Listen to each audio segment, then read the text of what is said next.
Vanderbilt's libraries acquire new collections both through donation and ones that we purchase. But regardless of how we acquire these collections, our main goal is to make these collections broadly accessible. And so the archivists and librarians that we have here are going to talk about these different collections that we've acquired and how they will activate learning on campus. There are 5 of us here today. Let's see if that worked. There are 5 of us here today who are going to tell you about some of the projects that we've been working on to bring our collections out of the vault and into the hands of our users. They'll answer questions at the end of the presentation. So as a question comes up, please feel free to post it in the chat. This program is being recorded and will be shared after the event. I see somebody, thank you, press the record button for me. So I appreciate that. I'll actually be speaking first, so I'm going to go ahead and kick us off and get us started. Today, I'm here to talk about the Hustler, which for those of you that don't know is Vanderbilt's student newspaper. It has been being published for around 130 years now, and we have completed digitizing the entire run of the Hustler that we have and making those available online on JSTOR. I could have gone through some of these examples, but I decided that like a demo, just kind of browsing the site might be more helpful to us to kind of see what the site looks like and how you can use it and what some of the neat things are.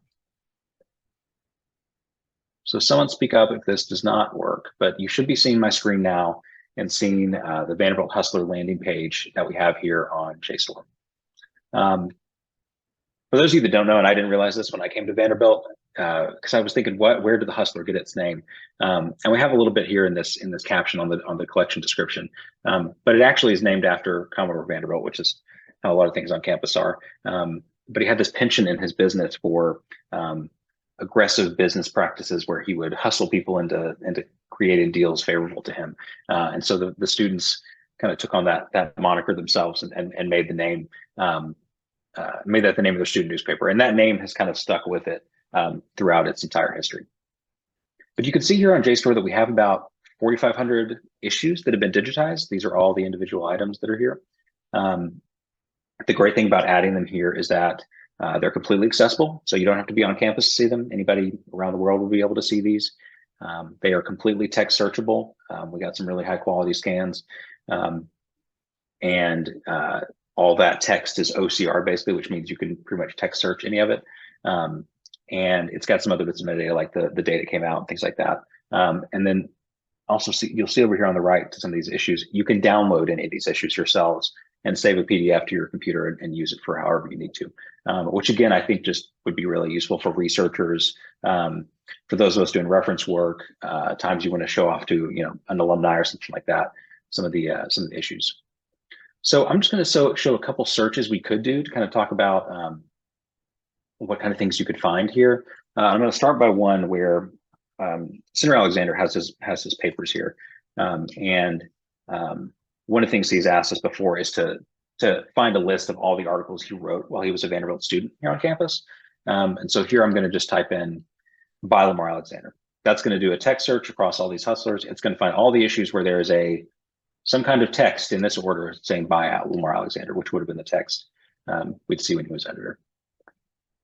So you see we have 81 votes. So a lot of these are looking like they're dated from 59, 61. Those were the years he was there. And you can kind of see a little preview here of where that text appears on these. So if I wanted to go into one of these and kind of see exactly where on the page this matches, it's not going to highlight it over here. I mean, I see that it is right here at the top left corner because he was editor at the time, so it makes sense to be on the front page. But over here, you might see some of the item details, the subjects that are within this, the format that we digitize it in, the date of the hustler, obviously. But over here, you'll see another page where it tells you what pages the search matches came on. And so here you could kind of click page 4 where it shows up and see that he is mentioned again on this page down here. And you'll see, I can scroll down. You'll see another article here with his image from 1961, talking about Fidelistas and something down there. So we could do this, I think, for a lot of our alumni, especially those that worked for the Hustler, to kind of quickly find all the articles they worked on, to help remind them of some of those things, to answer reference questions for people. It's just a really powerful tool, I think, especially when JSTOR does a lot of this work for us to kind of highlight these. If I wanted to download this, maybe to send to Senator Alexander, which is again what we've done before, I'm going to click this download tab, and you'll kind of see a preview of what this PDF might look like. It kind of tells you the URL that you could find this on. So if somebody encounters this later on, it does include a lot of Vanderbilt branding and JSTOR branding, which I do think is helpful for making sure people know where this content came from, that it was released through Vanderbilt. And then you have the actual issues here. They're appearing a bit darker because I think this particular issue was digitized from microfilm. But again, you can still see that the text is still searchable, and you can generally find what you need. And then if you ever need to, we have full color issues of almost all of these newspapers as well. So I'm going to exit out of this. I'm going to go back to the Hustler landing page and think about another search. This one is not going to work as well as I wanted it to, because some metadata things have changed in the week since I did this search first, but I'm going to tell you what essentially it should be doing, and what is hopefully in the next couple hours will be complete and updated. So say I want to think about when the first time students on Vanderbilt's campus started talking about the League of Nations. This idea that, was born out of World War I, about, it's precursor to the UN, some kind of like worldwide governing body, or a place where people can kind of come together. And so I've looked here again for where does the text League of Nations as one phrase appear. What I would like to do is I would like to sort this by oldest. Let's see if this works. Okay, so it does kind of work. It looks like the metadata was updated before we got on here. So you can see that the first time that Vanderbilt starts talking about the League of Nations was in March 1919. That makes sense. That's just after World War I.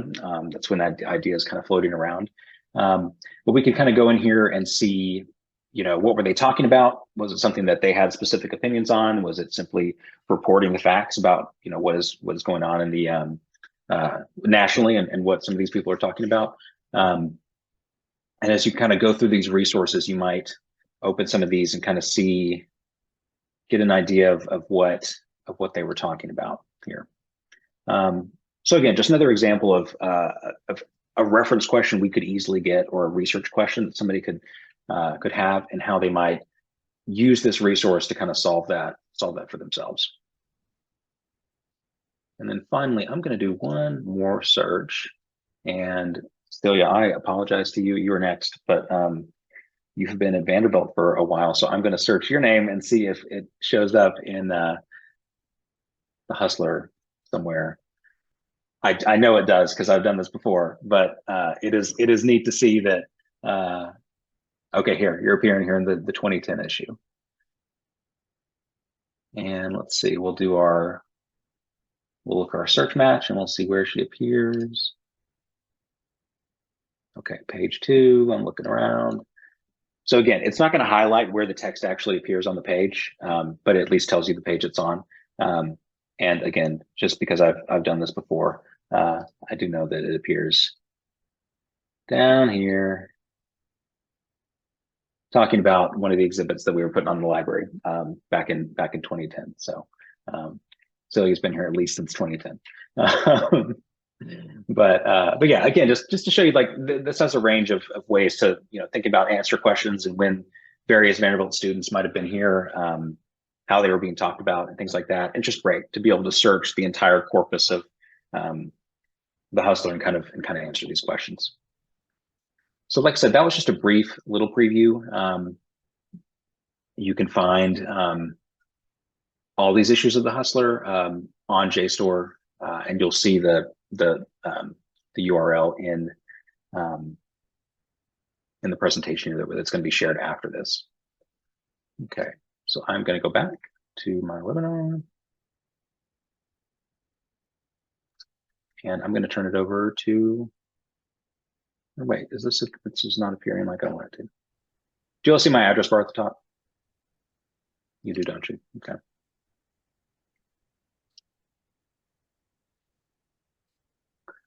Okay, there we go. Okay, our next presenter, like I said earlier, is Celia Walker, and I'm going to let her introduce herself. Thanks, Zach. What a great resource. I'm Celia Walker, and I'm so pleased to speak with you today about two really important gifts that came to us in November from Mr. and Mrs. William H. Vanderbilt, a golden house belonging to Cornelius Vanderbilt and a Congressional Gold Medal given to him in 1862. First slide, please. Let's begin with the little gold house, a gift to Cornelius Vanderbilt from his wife Sophia on the occasion of their 50th wedding anniversary. Sophia Johnson and Cornelius Vanderbilt were married for 53 years and had 13 children, 12 of whom survived. The home represents the first house where the couple lived on Staten Island. In the 1830s, the couple had moved from this simple home to an elaborate mansion overlooking the bay at Stapleton. Then they moved again in 1846 to their final residence in Manhattan at 10 Washington Place. Vanderbilt had sold his interest in the Staten Island Ferry and was looking to larger investments in the city. The 24-karat gold house is hollow, but does not appear to open. It sits on a platform with 4 ball feet. The exterior has hand-etched shingles and siding, and in the door is a hand-etched woman and the words C. Vanderbilt, G. Wedding, December 19th, 1863. Accompanying the house, next slide, please. Accompanying the house is a booklet describing the events of the evening. You can see there in the middle from the review of the gifts at 7 o'clock to the adjournment at midnight. One of the many golden gifts that the couple received that night, the little gold house, was passed down through the William H. Vanderbilt family, and we are so grateful for their trust in giving it to the university. Next slide, please. Also donated by the family was this beautiful gold medallion. The medal commemorates Cornelius Vanderbilt's gift of the steamship SS Vanderbilt to the Union Navy.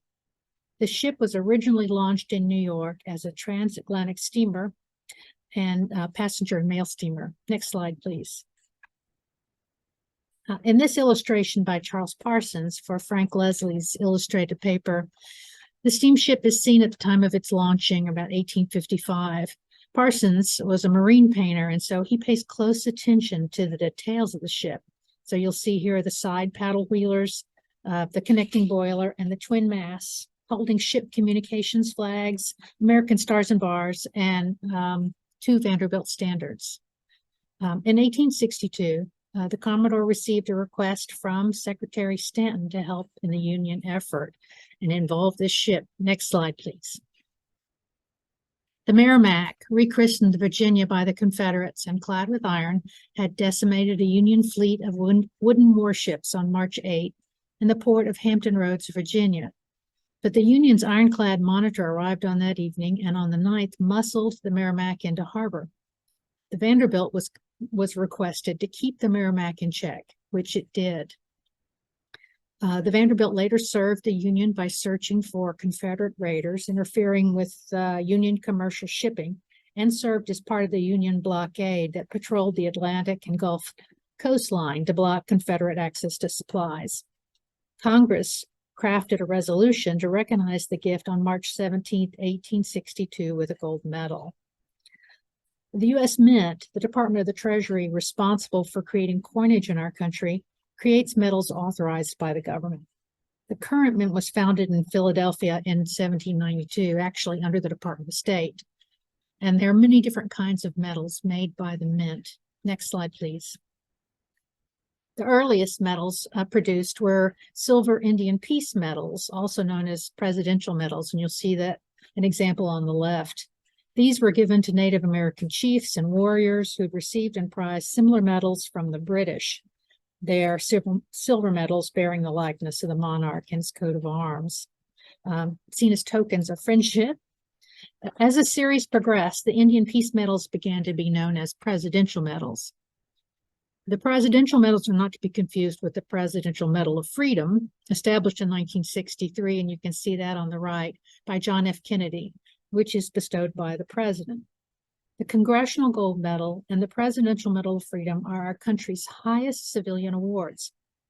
the first Congressional Medal being awarded on March 25th, 1776, by the Second Continental Congress to General George Washington. But after 1854, Congress began to broaden the scope of activities that merited a gold medal.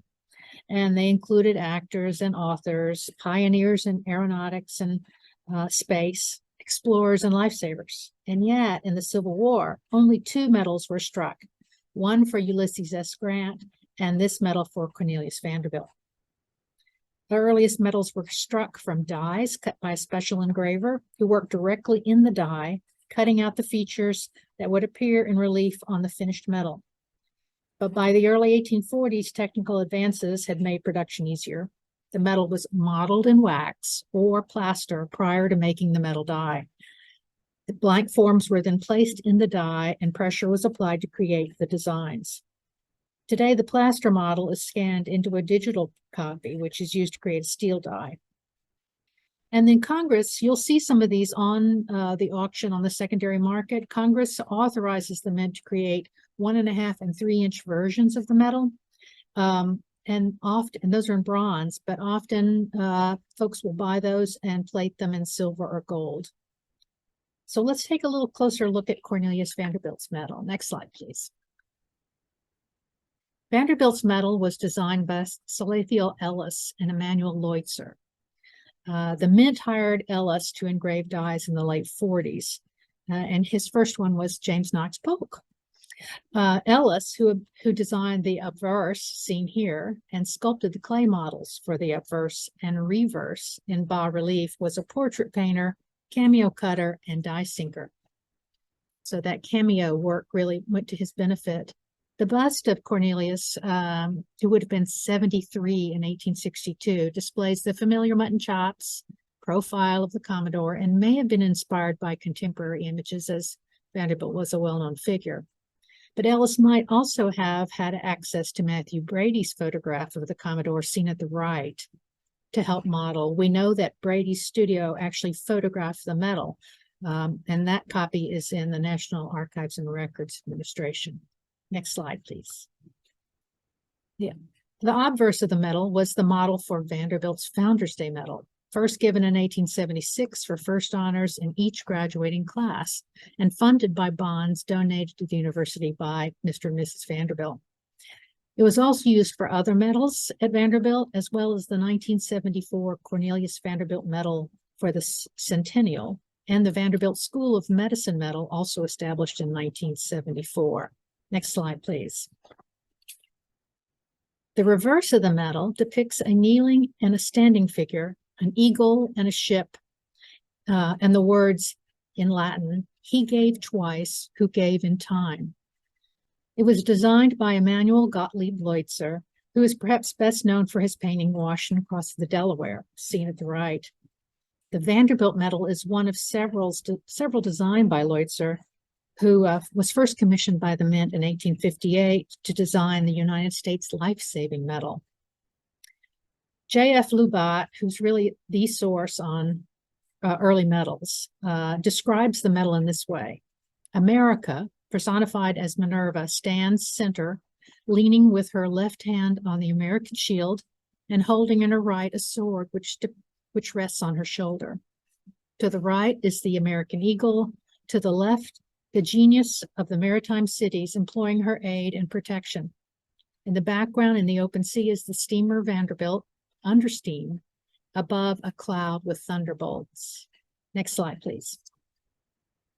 Lubat describes the standing figure as America, personified as Minerva, the Roman goddess of wisdom, justice, law, and war. And women are frequently seen on coins and medals as symbols, and America in war seems an appropriate symbolism for this recognition of Civil War service. The figure holds a sword and rests on an American shield with 13 stripes representing the original colonies and 3 stars. Her headdress and accoutrements resemble this image of Minerva from the Metropolitan Museum of Art. The American eagle figures on much of the Navy symbolism, and so might be an allusion to that branch of the military. Next slide. The figure to the left, let me just see if I can, the figure to the left, and you may have to raise your your speaker's window there. The figure to the left has been described as a female Neptune, the Roman god of fresh water and the sea, one of whose symbols is the trident you'll see there. Lubat believes she is actually the genius of maritime cities, which seems more likely to me. Note the similarities between the kneeling figure and the polychrome figurehead depicting the city of London on the right. That's in the collection of the Royal Museums of Greenwich. Scholars have noted that in the 19th century, women were most frequently used to symbolize geographic locations in illustrated propaganda.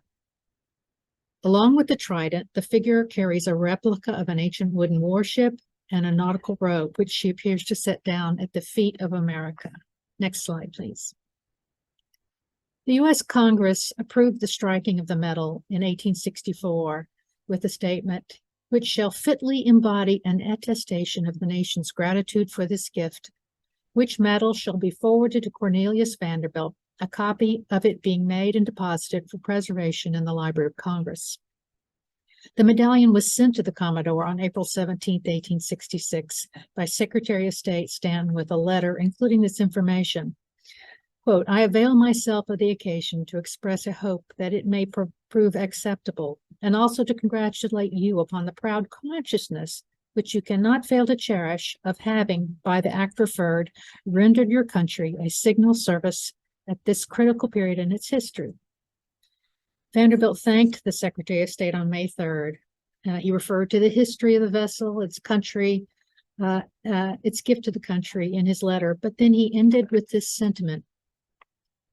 I shall proudly preserve the splendid token of appreciation which you have transmitted to me, and it's my hope that those who come after me, as they read the inscriptions of the medal and are reminded of the event in their father's life which caused it to be struck, will inflexibly resolve that should our government be again imperiled, no pecuniary sacrifice is too large to make in its behalf, and no inducement sufficiently great to attempt to profit by its necessities. I am, sir, your very obedient servant, C. Vanderbilt.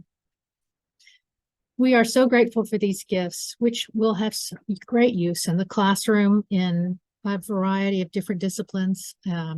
We thank the Vanderbilt family so much, and we encourage you all to come to Special Collections and see them. Thank you. Thank you, Celia. Those are really powerful words that you wrote. That's great. Our next speaker is Mary McSparron. Mary, if you could introduce yourself.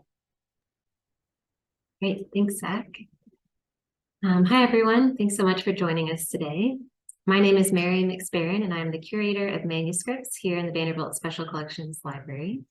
And today I'm going to be talking about some of the most important documents in Vanderbilt's history and the steps we are taking to preserve them.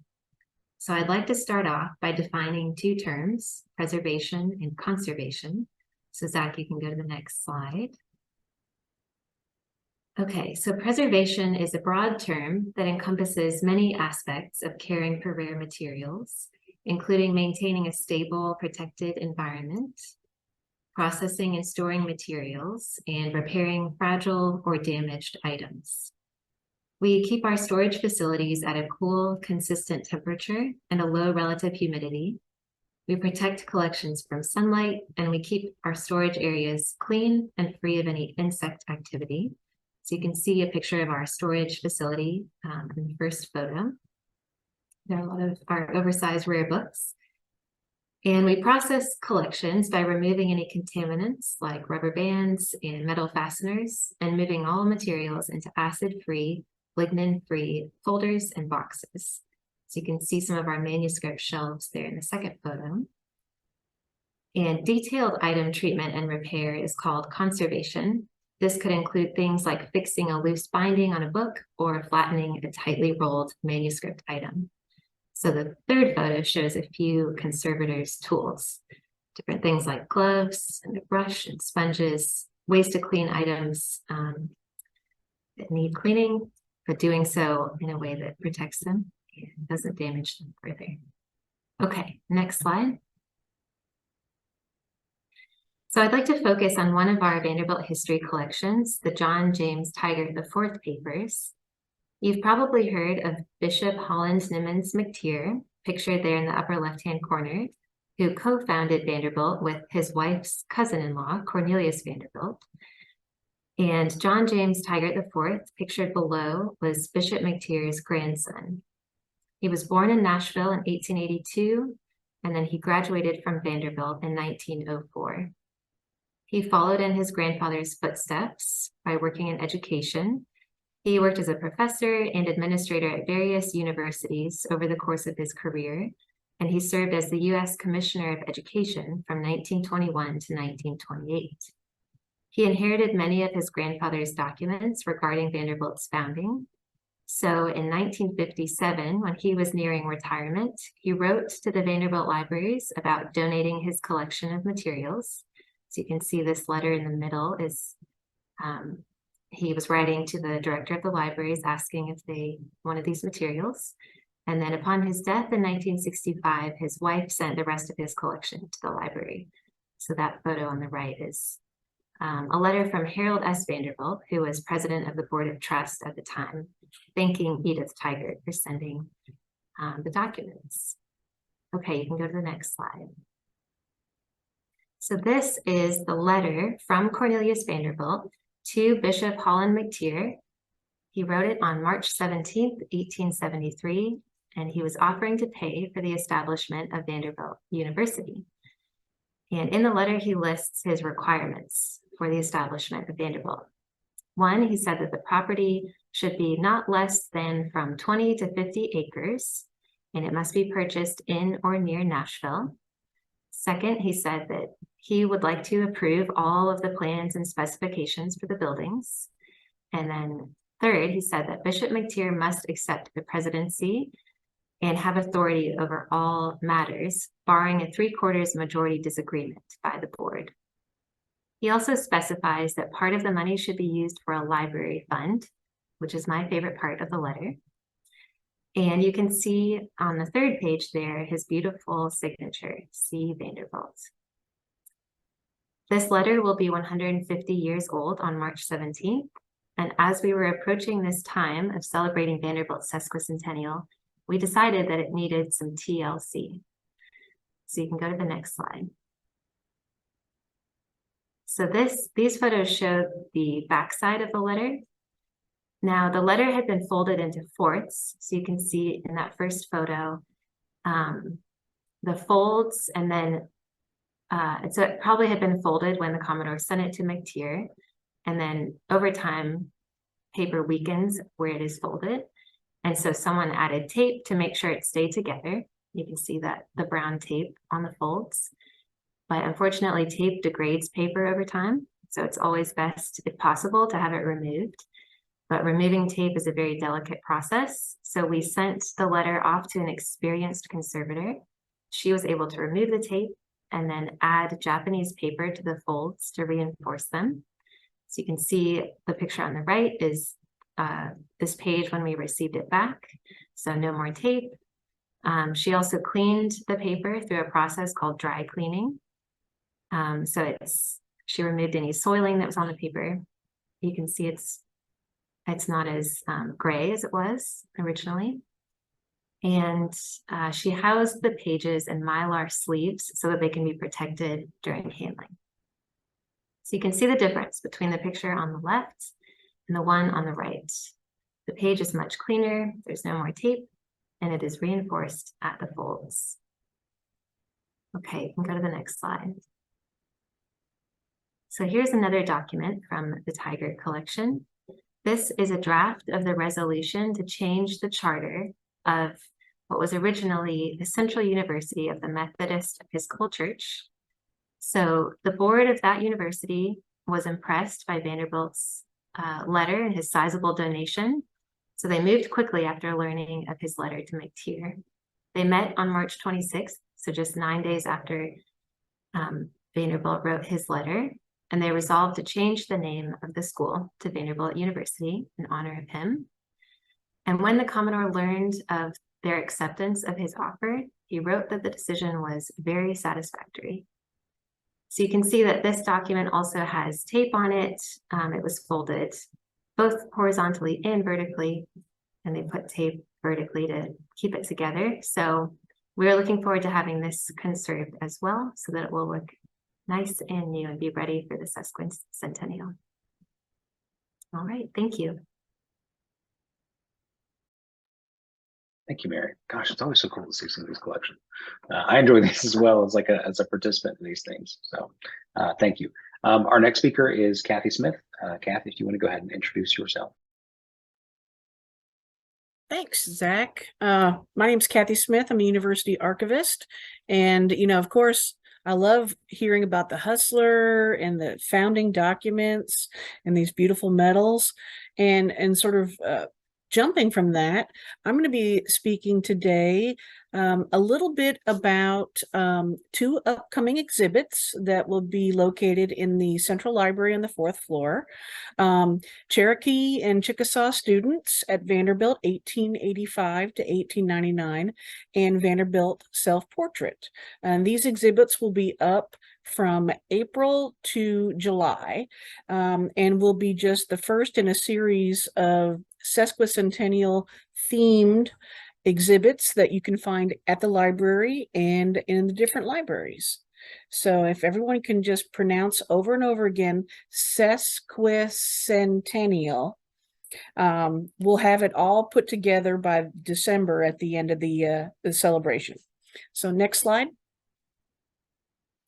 All right, well, I'd like to start here with the Cherokee and Chickasaw exhibit. Like I said, both exhibits are part of the Sesquicentennial programming, and we are really excited when we were approached by the faculty who are leading these projects and have been working overall with many different events and research websites and programming to celebrate this wonderful 150th anniversary. So Vanderbilt history being one of my favorite things to talk about, I was really pleased to come here today. Both of the faculty in this presentation here received a Sesquicentennial grant from the Chancellor's Office to do these special exhibits. And so we thank the Chancellor's Office for those opportunities also. So diving right into the Cherokee and Chickasaw students, they attended Vanderbilt's Law School. Professor Daniel Sharfstein, who is the Dick and Martha Lanston Chair in Law and a Professor of History at the law school, and his student researchers, their exhibit focuses on the Cherokee and Chickasaw students who attended the law school in the 1880s and 1890s. And what their life was like, how they were selected to go, and then how they spent their ensuing careers. So I love this photograph. This is from the Oklahoma Historical Society, but this is the photo of them as they were preparing to take the admission exam. Now, every student had to take an admission exam to get into the Vanderbilt Law School and into the other schools at Vanderbilt. So here we have the list of the names of the fellows who had been selected by their indigenous community to prepare and to study and hopefully get in at Vanderbilt. Next exhibit, next slide. All right. So a number of students did get in, and we see here in this picture, this is in 1897, and it shows a number of the students and tells us a little bit about what they went on to do.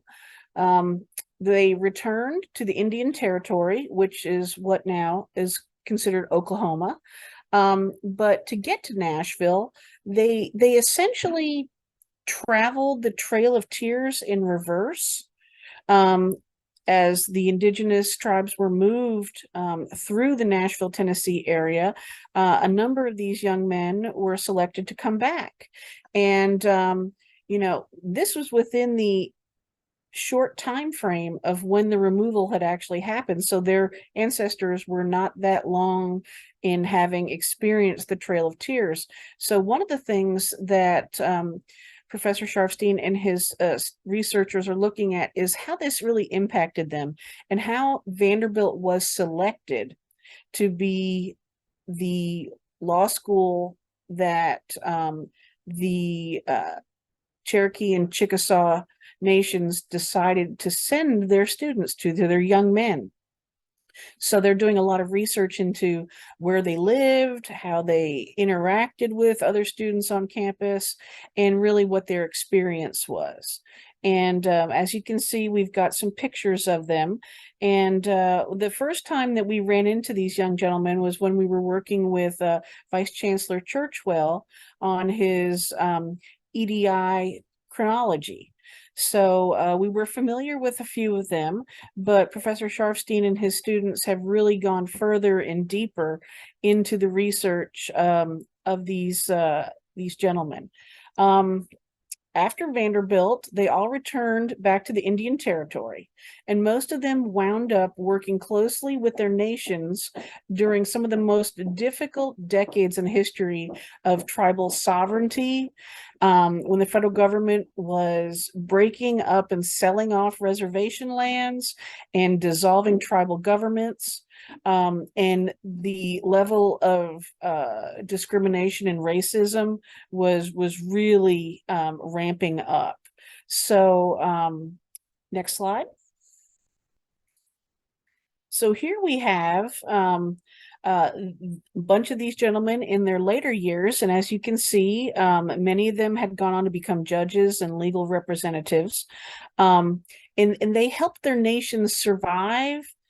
Towards the end of their lives, actually saw a resurgence in tribal self-government, which was one of the initiatives that the leaders of these Cherokee and Chickasaw nations had really hoped for, was that by sending these young men out into the world and then having them learn the laws that were being imposed upon them by the federal government, that these gentlemen would be able to represent more effectively and retain the rights and maybe even the cultural identity of their nations. So this was a very impressive project.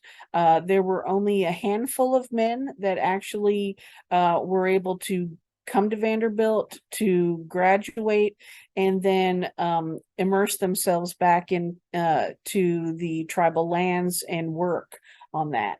So this by the end of I would say the 1930s, during the New Deal and the FDR, after the Depression, there was the sort of the peak of their involvement.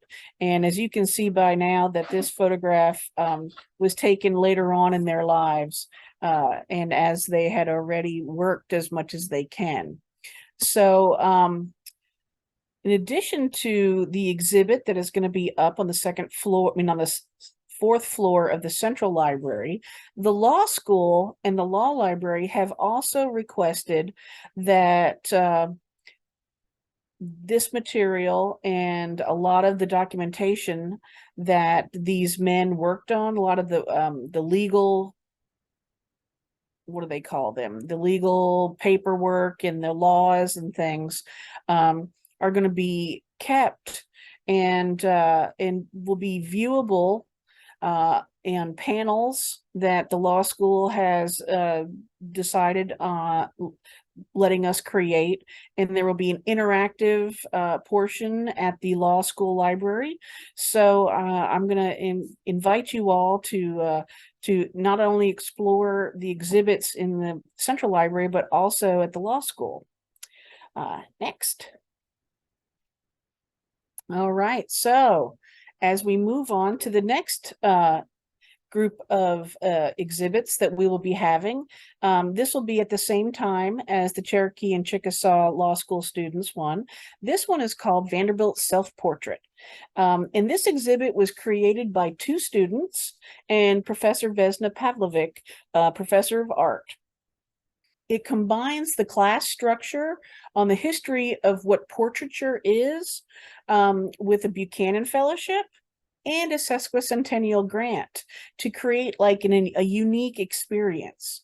The project was first envisioned by Alan Zhang, class of 23, and Richard Zhang, class of 24.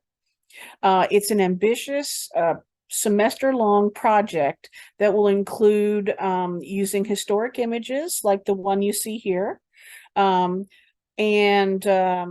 then using a pop-up booth where students will take their own photographs, and then this exhibit.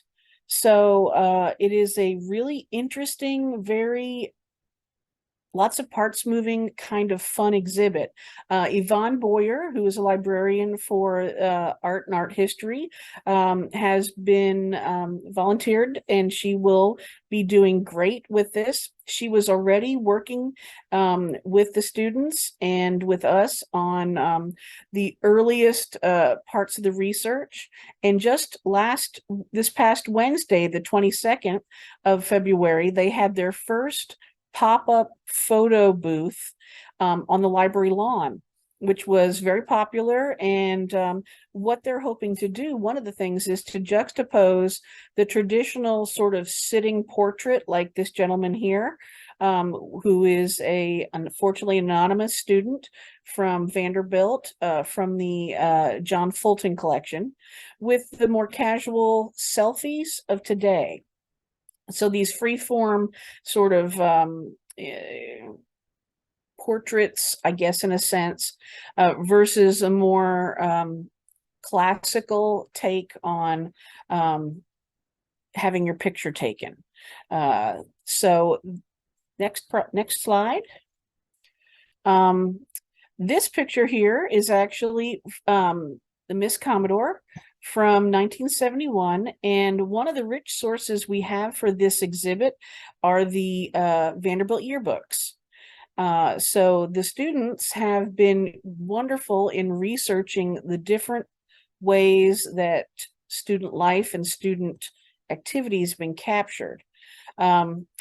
Their ability to look at how future generations might envision this selfie period is going to be considered also. So the Buchanan Fellows project, which has 8 students in it, students have begun their research and have selected or are selecting images from athletics in the past, recent athletics like soccer and football. And we just had 2 students in this past week who are interested in looking at the food or dining experience of students on campus, because, you know, food is always important to students, and they're interested to see how it was represented. And we do have a lot of photographs of students in cafeterias, at what is now the Munchie Marts, and just you know, a hot pot back in the 60s and 70s. So I thought that was a really interesting way to look at things. But we're very excited about this. The students are just amazing with their selection so far, and this exhibit, we think, pairs really well with the Sesquicentennial projects that we've all been involved in.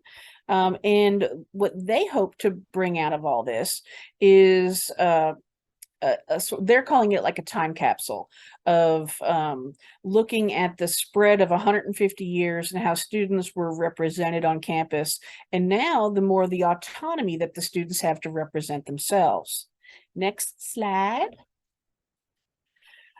This dashing gentleman with his little spectacles is another gentleman, student from the John Fulton collection.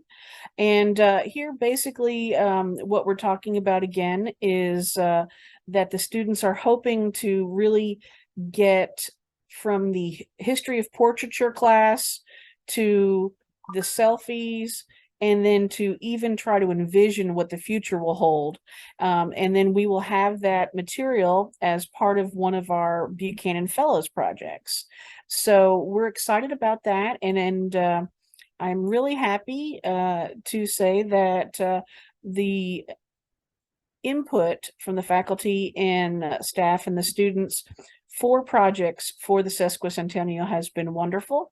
And hopefully I'll be able to talk to you more in the late summer, early fall on the next series of projects that we will be participating in. Thank you. Thank you, Kathy.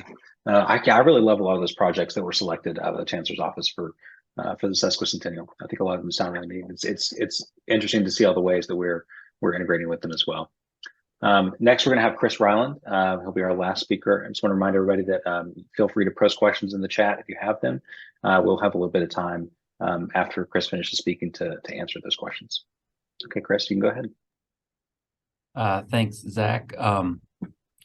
As Zach said, my name is Chris Ryland. I am the curator of the History of Medicine collections here at Vanderbilt, and I'm here to talk to you today about our upcoming exhibit called United in Purpose, 150 Years of Medicine and Nursing at Vanderbilt. And so this is selections from the exhibit exploring the history of the medical and nursing schools, as well as the hospital clinical care, and a lot of the aspects, as you'll see. We'll focus, this presentation is going to focus on the first 50 years, which is an enormous amount of history just in the first 50 years. But the exhibit is timed to coincide with the beginnings of the Sesquicentennial celebrations. We don't have a specific date for the opening, and that is because one of our premier items is currently out for conservation. And thank you to Mary for going through that process earlier, because we'll go ahead and show you the document in a moment. But you can kind of see some of the rough shape some of these very old documents are in. But we're planning for the second half of March. The exhibit will be located on the first and third floors of the Eskin Library. In the exhibit cases on our first floor, and then any oversized items that we have in the exhibit will be up in our third floor History of Medicine collections. And so if you could go to the first slide, please. So Vanderbilt's medical department was the first academic unit to hold classes and the first for commencement. This is because they agreed to share facilities and faculty with the existing University of Nashville, which had its medical school here at Vanderbilt since 1851. So students could choose which school to graduate from and which diploma to receive. So they were essentially students of both institutions. For an extra $5, they could receive 2 diplomas. So this item I referred to earlier is on the right-hand side of your screen. There's a picture of the first page and the picture of the last page. And you can kind of see here where the folds have torn the pages in half, and evidence of old Scotch tape. And so thankfully, it's really only the first and last pages, but on the last that are in this kind of condition. But if you look on the right-hand side, you might be able to see at the bottom, if you can read that, there is a reference to the medical department of the University of Nashville and Vanderbilt University. So this is the valedictory address given by the valedictorian of both schools, William H. Campbell. And the title of the exhibit is from the last paragraph in this address, which refers to being united in purpose, referring to the medical students, but that could also refer to all of the medical students, nursing students and also clinicians here at Vanderbilt. Next slide, please. So these are colorful, these are medical school tickets, and they're very colorful. And they're here sort of to represent that in Vanderbilt's first years, medical school training consisted of 2 4-month-long sessions. So students would, instead of having a freshman or a sophomore set of classes, they would just have attend the same course of lectures twice. These tickets were required for students to attend classes and take quizzes. Over the next several decades, the required sessions became longer, more numerous, and then more like medical school as we know it today. Not shown here, but if one were to flip these tickets on the back, there would be more signatures of faculty members from the time. And we will have several of these in the exhibit. Next slide, please. So Vanderbilt, as I mentioned, Vanderbilt shared its facilities with the University of Nashville. In 1895, Vanderbilt broke with the University of Nashville and set up its own medical department at the corner of 5th and Elm, downtown Nashville, which is currently an empty lot. On the right-hand side, you can see a postcard showing that building, and that was the medical school and clinic. Next slide, please.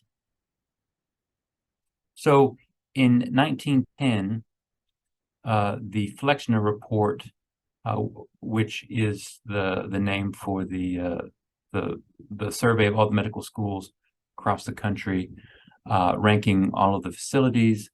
The Flexner Report said that Vanderbilt was the appropriate school in Nashville for white medical students, and that Meharry Medical School would be the appropriate school for Black medical students.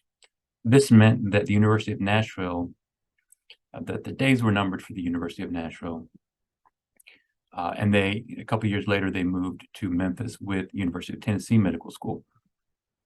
But that also meant that in 1911, there was a little bit of musical chairs here in Nashville, and Peabody, which was part of the University of Nashville, moved its campus across from Vanderbilt, where it is today. And then the Vanderbilt Medical Department took over the Peabody campus, which was down on 2nd Avenue at the time. And this is where the Vanderbilt's medical, dental, and pharmacy schools were. And this is it looks small here on the screen, but this is the large panorama of that campus. The nurse training program and the hospital remained at that 5th and Elm building you saw earlier. And one fun fact, if you are down on 2nd Avenue and you're headed west across from the Metro building, the county clerk building down there, on the left-hand side, you can still see a building, an old building with Vanderbilt University carved into the facade, and that is one of the old Vanderbilt buildings from this period. And Vanderbilt stayed here at the South Campus until 1925, when, next slide please, when Vanderbilt decided to, with the help of assistance from the Rockefeller Foundation and the General Education Fund, to construct a new scientific medical center on the Vanderbilt campus. And if you're familiar with Vanderbilt, you can see on the image on the left, in the middle is what is the core of what is now Medical Center North. And then to the right of that is what is now Godshaw Hall, which is the nursing school. Medical Center North at the time was the medical school and the hospital and the clinic, outpatient clinic, and just about everything else related to medical care here at Vanderbilt. That street in the front right-hand corner, lower right-hand corner, is 21st Avenue, and that was the entrance to the hospital, which has now been covered up. And then the entrance to the medical school is facing campus. On the right-hand side, you can see the one of the original sketches for the design of the building, which was done by Dean Canby Robinson, who was again, he was modeling this on some of the more northern schools like Columbia, Johns Hopkins, and the idea was to have a scientific modern building with modern facilities. And then you can kind of see, you'll see better in the exhibit, but the different wards are labeled, and you can see the references to the what they call the white ward and the colored wards, and that gives you an idea of the design of the building at the time. Let's see. Next slide, please. And so here we have the some examples of other images from the exhibit. We didn't stop in 1920. We won't stop in 1925. We will continue to the present day. And so we have trying to bring as many of the images of the medical nursing schools and the hospitals as we can, and to share that history with everybody. Thank you. Thank you, Chris. I think we might have time for, oh, I don't know if we actually have time for a question. There are a couple questions in the chat. Curators, if you guys get a chance to answer some of those where you've been called by name, that would be great. But otherwise, I just want to thank everybody for attending, and thank all our presenters for talking about all these great collections we have. I think these all sound like really great projects. I'm excited to kind of see more of the things that we do this year as part of the Sesquicentennial. So thank you everyone for attending, and have a good rest of your day and a good weekend.